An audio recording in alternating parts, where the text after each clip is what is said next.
በዳንኩበት መዳን ወድሃለሁ፣ በተሰጠኝ ፍቅር አፈቅርሃለሁ፣ በተሰጠኝ ይቅርታና ምህረት ልክ ይቅርታና ምህረትን አደርጋለሁ። ይቅርታና ምህረት ታረቁ ይላል። የሚገርመን ስለዚህ በዚህ ወንጀል አለ፣ በዚህ ደግሞ ይቅርታ አለ። እውነት ስለጠፋ አይደለም። ነገር ግን እኔ አሁን የሚጠቅመውን እናድርግ ነው። እኔ ሁለቱንም በማማከር ወይም ይሄን አድርግ ምናምን ብለውኝ ሳይሆን ሁለቱንም ልገስጽ፣ ሁለቱንም ልቆጣ። የታናሽነቴ በጣም ታላላቆቼ ናቸው። እማምነው ግን ሁልጊዜ በመፋቀር ነው። ሁልጊዜ እማምነው በአንድነት የፈለገ የሰይፍ ናዳት ዶዘሩ ፈልዚ አንገቴ ላይ ብታሳርፉ በአንድነት ከማመን በመፋቀር ከማመን ወደኋላ አለ። ሺህ ጸብ ሊኖር ይችላል፣ ሺህ መለያየት ሊኖር ይችላል፣ ሺህ አንዱ ላይ የሚያነሳው ትችት ይኖራል። በመፋቀር ግን ድርድር የሚባል ነገር ሊኖር ይገባል ብዬ አላምንም። ስለዚህ አሁን ላይፉን የከፈትኩት ለምንድን ነው? የቅራኔው አካል ሳይሆን የፍቅሩ አካል እንድንሆን ስለምፈልግ። የቅራኔ አካል እንዳትሆን፣ የቅራኔ አካል አትሆን። እፎይን መደገፍ ፈለገን መደገፍ ለሁለቱም አይጠቅምም፣ ለቤተ ክርስቲያን አይጠቅምም፣ ለእናንተም አይጠቅም። እና የእናንተ ኮሜንት ሴክሽን ላይ ሪምቧ ማለት አካኪ ዘራፍ ማለት የሚያመጣው ለውጥ ስለሌለ በቻላችሁት አቅም ተረጋጉ። ዛሬ ለሆነ ሰው ገቢ ይሰባሰባልና እዚህ ጋር ከግብረ ሰዶም ህይወት ነፃ መውጣት የሚፈልጉ ሰዎች የራሳቸው ጉዳይ ሲፈልጉ ዛሬ አይምጡ አይባልም። ኦኬ። አንዳንዴ ከማንጠብቀው ሰው የማንጠብቀው ቃል ሲመጣ ያስደነግጣል። በእውነት እኔ ሁለቱም ወንድሞቼ ናቸው፣ ሁለቱም ወዳጆቼ ናቸው። እፎይም ሆነ ወንድም ፈለገ በጣም ወዳጆቼ ናቸው። ግን አሁን ከፈለገ የሰማሁት ነገር ግን እግዚአብሔር በሚያውቀው በጣም አሳዝኖኛል። ምክንያቱም እነፎይ ወይም ደግሞ ፕላዲም ቢሆን እየተሳደዱ ናቸው ያሉት ሁለቱም በእስልምናው ላይ ስለሚሰሩ ማለት ነው። አይታችሁ ከሆነ እፎይ በጣም ከስቶ በጣም በቀሱ ራሱ አይመስልም እግዚአብሔር በሚያውቀውና ለማን ተብሎ ነው ሲባል ለቤተ ክርስቲያን ተብሎ ነው። እና እሱም እርዱኝ ብሎም አይደለም። በነገራችን ላይ እኛው ይሄን ሐሳብ አምጥተን ነውና በዛ ቦታ ላይ ብትገኝልን የሚል ነው። ስርም መተው ጽፉልህ የነበሩት ወዳጆችህ ናቸው ፈለገ። ስለዚህ ለነሱ ክብር ልትሰጥ ይገባ ነበር። እዚህ ጋር እናንተ ስለጻፋችሁ ምናምን ነገር የተናገርክበት ንግግርም አንደኛ ንቀት አለበት፣ የንቄቻ ንግግር ነው። ግን ቦታው ላይ ብትገኝልን ነው፣ አንድነታችን ቢጠናከር ነው፣ አንድነታችንን ብናሳይ ብለን ነው። ብትገኝልን እኮ ያ ነገር እኮ ምንም እኮ አይደለም። በቃ እዛ ጋር መታየቱ በራሱ ለኛ ክብር ነው። በእውነት ነው የምላችሁ። በቃ አንድነታችን እንዲታይ ነው የተፈለገው እንጂ ሌላ ነገር እኮ አይደለም። ግን ይህ እዚህን ያህል ደግሞ የሚያናግርም ነገር አልነበረም። ዝም ማለትም ደግሞ በጣም የተሻለ ነበር። ምንም አለመናገርም በቃ አልመጣህም አይደል? በዛው ብትቀር ዝም ብትልስ ምን አናገረህ እንዴ? እነዚህ ልጆች እኮ ልክ እንዳንተ ከተማ ላይ እንደልባቸው መሆን እኮ አንተን ጠልተውት እኮ አይደለም። ግን ቤተክርስቲያን ስለምትነካ ስለቆረቆራቸው በዛ ነገር ላይ ስለሰሩ ነው አሁን እየተሳደዱ ያሉት። ስለዚህ ለነዚህ ወንድሞቻችን እንደማለማህተባችን ግዴታችንም ጭምር ነው። በነገራችን ላይ በእውነት መተጋገዝ ግዴታችንም ጭምር ነው። በአሁን ሰዓት ላይ መለያየታችን ነው ይሄን ሁሉ መከራ ያመጣብን። የተናቅነውም ለዛ ነው። አንተም ነገ እንደዚህ ልትሳደር ትችላለህ። እኛ ካልቆምንልህ ማን ነው ሊቆምልህ የሚችለው? ስለዚህ በእርግጠኝነት ወጥተህ የሆነ ነገር ብለህ ነገሮችን እንደምታረጋጋቸው ተስፋ አደርጋለሁ። ምን ቁማር አሰበው ነው? ምንድነው የተመጣው? ማንን ተማምኖ 60 እና 70 ሚሊዮን የእምነቱ ተከታይ ባለባት ሀገር ሲሳደብ የነበረው ትዝታው ሳሙኤል ምን ተማምኖ መጣ? ምን ተማመነ? የፈለገውን ይተማመን። ህግ መከበር አለበት። ንጹህ አባቶቻችን አባት ሆናችሁ የምታሳዩን ጊዜ አሁን ነው። ከዛ ግድ የለም። ሌላው ቀላል ነው። ንጹሃን አበው ሊቃነ ጳጳሳትን ግብረ ሰዶማዊ እያለ ሲሳደብ ነበር። አባቶች ዝም ካላችሁ ስድቡ ተመችቷችኋል ማለት ነው፣ ወይም እውነት ነው የተናገረው ማለት ነው። ስለዚህ ግብረ ሰዶማውያን ካልሆናችሁ የታየህም ብላችሁ ቢያንስ ለቤተ ክርስቲያን ሳትሉ ቢያንስ ስለ ድንግል ማርያም እንትታችሁ ስለ ጻድቃን ሰማዕታት ትታችሁ ስለ ስማችሁ ብቻ ስትሉ ህግ አስከብሩ። ብፁዓን አባቶችን ግብረ ሰዶማዊ ሲል ሲሳደብ ነበር።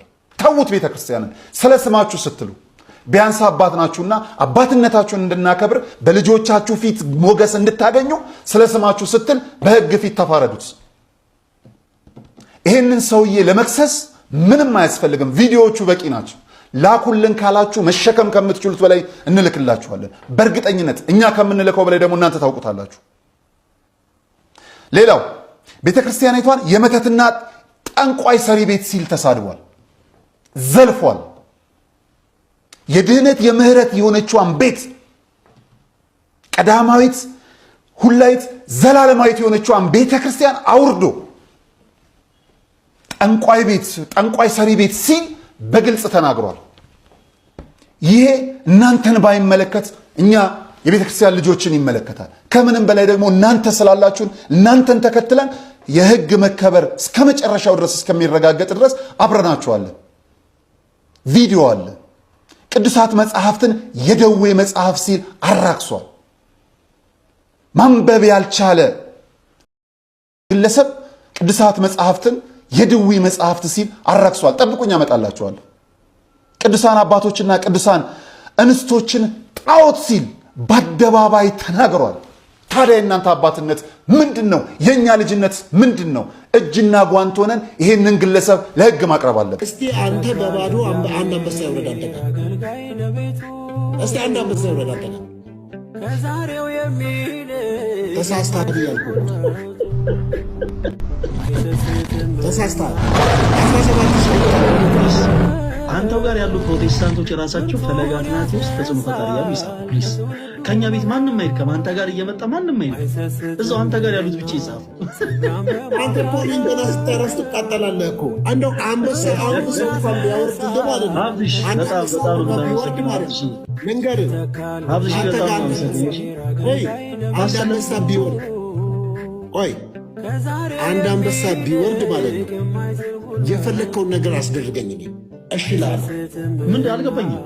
ወረደ እኮ አንድ አንበሳ አላየሁ። ምንም ነገር የለም እኮ የዳነና ያልዳነ ሰው እኩል አይደለም የሚያየው።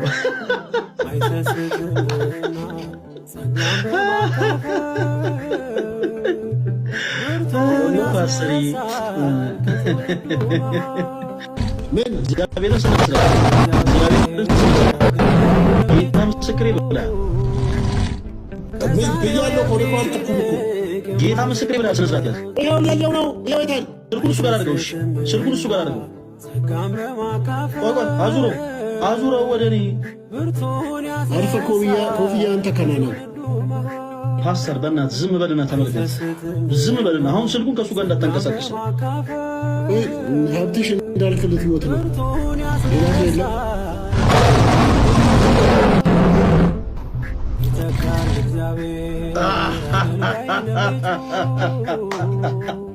ፓስተር ግማት ናት እኮ ጌታ ምስክሬ ብላል። እኔ አልሰማም አላደምጥህም። ለአንተ ሲባል ከዚህ በኋላ የሚከሸፍ ሌላ ጊፍት የለም። የቀድሙንም እንደው ድንገት አላየሁም በሚል ነው። እግዚአብሔርን አሁን ስነ ስርዓትን ይዘህ ትዘምራለህ። አይዞህ። ግን እኮ ድመት ነው ያየሁት። እውነቱ አሁን እንግዲህ ወደ እኔ ጋር አንበሳ ከወረደ አቋርጣለሁ። አንተ ጋር አንበሳ ከወረደ ግን እደግማለሁ። ዘምር እሻውን ሰላም ለኪ እያለ ሰላም ለኪን እያለ አርና ወርቁን ስታስማማ የገብርኤል ድምፅ ተሰማ የመላኩ ድምፅ ተሰማ። አቋረጥኩኝ። ወረደ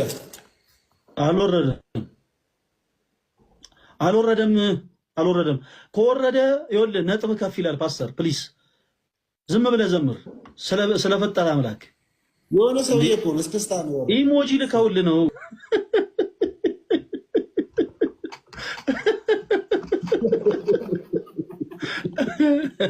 ኢየሱስ ክርስቶስን የህይወትሽ ጌታ አዳኝ ገዢ አድርገሽ ተቀብለሻል? ቆዮ በ80 ቀኔ። በጣም ደስ የሚል ነው። እንደ ብዙ ኢትዮጵያዊ ተቀብለሻል ማለት ነው። ታዲያ አሁን ስትሞቺ ወዴት ነው የምትሄጂው? ወደ እግዚአብሔር ጋር ነው። ለምን ሞት እናወራለን በጨለማ ውዴ? በስመ አብ ኢትዮጵያን ጊቪኒናት ጋይስ ደብል ነው እኔ ሞት አልወድም በዚህ እድሜ ውዴ 10 ዓመት በኋላ ደብን ልበላ። ለምን እንደው ግን የምታሟርቱብን? ቆይ ሁላችሁም እየገባችሁ ስትሞቱ የምትሉን እኛ አንሞትም እንዴ? ኤርሚ ያራና በደቡ አልጠየኩም እኮ እህታችንን የጠየቁ። አረ እንዴ ሁሉም እየገባ ሌሎችም ስለሚሉ ለምንድን ነው ይሄ ጥያቄ የሚመጣው? ነው ጥያቄው። አይ እርግጠኝነትና ክርስቶስ ምን ያህል እርግጠኛ ነው የሚለው ነው። ኢየሱስን ከዛ ብሎ የጠየቀ ከየታም ተጠየቀው። በክርስቶስ እርግጠኛ ነው የሚለው ስትሞት የት ነው የምትሄደው የሚለውን የጠየቀ አለ ባይብል ላይ። የዘላለም ሕይወት ለማግኘት መሰለኝ ኢየሱስን የምንከተል እኮ የዘላለም ሕይወትማ ለማግኘት ነው። ታዲያ እርግጠኛ ስትሞት የሚለው ምን አመጣው ማለት ነው? አንተስ ለምን ሌላ ነገር ውስጥ ታወራ? ቀጥታ ስትሞት የት ነው የምትሄደው? በጌታ ስለሆንኩኝ ወደ ጌታ ስሞት። እኔ አልሞትም ሲጀመር እንዴ መች ሞትኩኝ? ስትሞት ምንድን ነው የምታደርገው ማለት ነው? በስጋ አታርፍም እንጂ ለምን ሞት ላይ ትሄዳላችሁ? በስጋ አታርፍም፣ ታርፋለህ። በስጋ ማርፍበት ቃል አለ ገና ነው። ግን አሁን እየኖርኩ ስለሆነ ስለመኖሬ ነው የማውቀው። አሁን በምን ታውቃለህ? ከደቂቃ በኋላ ምን እንደምትሆን እኮ እሱ በስመ አብ ወወልድ ወመንፈስ ቅዱስ የምን ሟርት ነው? ወጣት ሲሆን እንደ ወጣት፣ ሽማግሌ እንደ ሽማግሌ። አንተ ዘላለም ነው የምትኖረው፣ አትሞትም በስጋ። አይ ግን እኮ ኤርሚ የመጽሐፍ ቅዱስ ብዙ ቦታ ሲያወራ አሁን ይላል። መዳንን ከአሁን ጋር ያገናኘዋል። ኦብቪየስሊ እኔ ስለ መዳን ሳይሆን ስለመሞት እኮ ነው አታወራ ያልኩት እኮ ገባኝ። እኔም አሁን የጠየኳት ጥያቄ አክቹዋሊ በቅንነት ጀስት ለመተዋወቅ ያክል ማናት የሚለውን ለማወቅ በክርስቶስ ኢየሱስ አምና የክርስቶስ ቤተሰብ ናት አይደለችም የሚለውን ለማወቅ እንጂ ጥያቄ እና መልስም አይደለም ፕሮግራሙ፣ ልጠይቃትም አይደለም። እህቴ አሁን እንዳልኩሽ ከዛሬ 10 ዓመት በኋላ ስትሞች ወዴት ነው የምትሄጂው? እግዚአብሔር ጋር ነው የምሄደው። ጸባይን አሳምሬ አባቴ ሙት እዛ ማብራት የለብኝ ውሃ የለብኝ ዘና ብዬ የእግዚአብሔርን እግር እያጠብኩ ሲልኩኝ እየተላላኩ ጸባይን አሳምሬ እዛ እኖራታለሁ። እስከ 10 ዓመት ልጅ 18 እስኪሞላ የእግዚአብሔርን እግር እያጠብኩ ይሄ ነው ስብከቱ ትልቁ። የማን ስብከት ነው? ስብከት መቼስ ካቶሊክ አይደለችም። ቆይ እንዴ ተረጋጋ። ማስረጃ ነው። ኦርቶዶክስ እንደዚህ እንደምትሰራ አረ ኦርቶዶክስ ነች። ፋሲካ ምንድን ነሽ? እግዚአብሔር ነገር አጥቤ ብትል ነው የሚያሳፍር ነው። እሱ ማጠብ ቢኖር ራሱ ማን ነው ኦርቶዶክስ? እኔ ኤርሚያስ እንዳንተ አይነት እንደዚህ ጨለማ ብቻ የሚያይ ሰው ታይቶኝ አይተው። ለምን ይሄ ነው ስብከቱ? ኔቸር ነው የፈለኩትን ልናገር፣ እናንተ ደግሞ ሪስትሪክሽን ያዙ። እንደዚህ አይነት ጨዋታ አይመችም። ሺዝ እኮ አይደለ ኦርቶዶክስ አይደለች ነች። ኦርቶዶክስ ነች። ማስረጃ አስተምራት ይሄ ካርለ ብረለ ነገራት። አሁን ፋሲካ እንዴ ነገራት። በቃ አሁን ምን እያሉ መሰለሽ ወንድሞቻችን ወንድም ይሄ እዚህ ጥመት ደግሞ በጌታ በኢየሱስ የእግዚአብሔርን እግር እያጠብኩኝ እኖራለሁ ስትይ ይሄ ትምህርት ኦርቶዶክስ ጋር ሄዳ የተማረችው ነው እያለ ነው። አይደለም እኔ ራሴ እግዚአብሔርን ምን አልኩት? አምላኬ ሆይ አልኩት እንደው እድሜ እንኳን ቢያልቅ 10 ዓመት ተበደርልኝና 10 ዓመት ልጄ 18 ከሞላ በኋላ ብሞትም ችግር የለውም እዛ ሂጅ ጸባይን አሳምሬ በራሴ ዓለም ውስጥ ሳስብ እንደዛ ነው። እግዚአብሔር ለምን አልሄድም? ጸባይን ካሳመርኩ ንስሐ ከገባሁ ኃጢአት ካልሰራሁ እኔ ሰው ሀቅ እንደሆነ አልበላ በግድ። አሁን ፋሲካ ከኢትዮጵያ ሰው ካላመጣሽ ይሉኛል፣ ደላላ ያራረጉኝ። እኔም ብየው ሀቅ እንዳልበላ ጸባዬ አሳምሬ ሰው ሀቅ ካልበላው ሰው ካልገደልኩ ዶሮ ገድያለሁ፣ ለዛ ንስሐ ገባለሁ። ለሹም አልገባው ገነት ታዲያ ይህን ያክል የተጠላው አልመሰለኝም ነበር። ኤኒዌይስ ወንድማችን ፎይ እግዚአብሔር አምላክ የአገልግሎት ዘመንን ያርዝመው። ሰው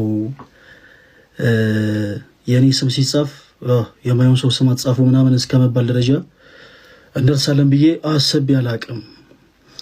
እና ምናልባት በየዋህነት ሄዳችሁ እዛ ጀስት ሰፖርት ለማድረግ ስለፈለግን የኔን ስም ስትጽፉ ሚዩት ስትደረጉ የነበራችሁ እህቶች ወንድሞች በጣም ትልቅ ይቅርታ ጠይቃለሁ እናንተን።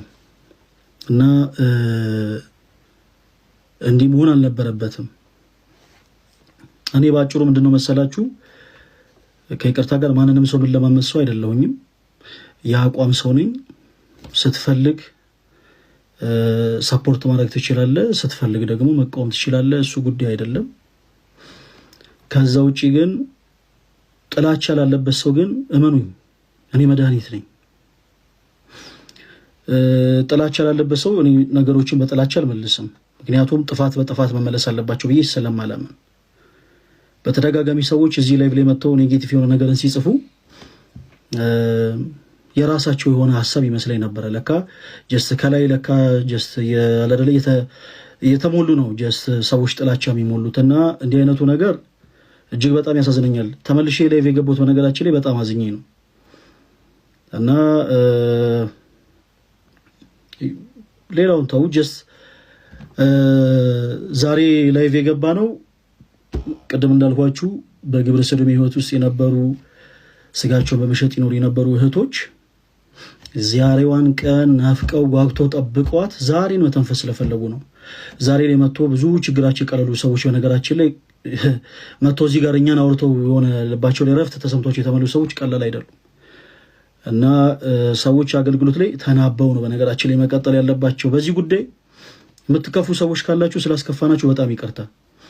ስፔሻሊ ፎይ ኤክስፔክት አላደረግም ነበር እንደዚህ አይነቱ ጉዳይ የኔን ስም በተደጋጋሚ አንተ ላይ ብለህ ስለጻፉ የማይሆን ሰው አጻፉ ምናምን ብለህ የተናገርካቸው ንግግሮች እጅግ በጣም ትንሽ ያስከፋሉ። ኤኒዌይስ ችግር የለውም፣ እግዚአብሔር ሁሉ ለበጎ ያደርገዋል። እዛ ቤት ያላችሁ ሞዴሬተሮችም ምንም አይደለም። እኔ እግዚአብሔር አምላክ እንግዲህ ማስተዋሉን ይስጣችሁ ነው የምለው። ሲቻል በሰዎች መካከል ልዩነቶች እንኳን ሲፈጠሩ በቻላችሁ ታቀም ለማጥበብ ሞክሩ። እኔ ያዛን ያክል ነገር ማከረሱ አይደለሁኝም።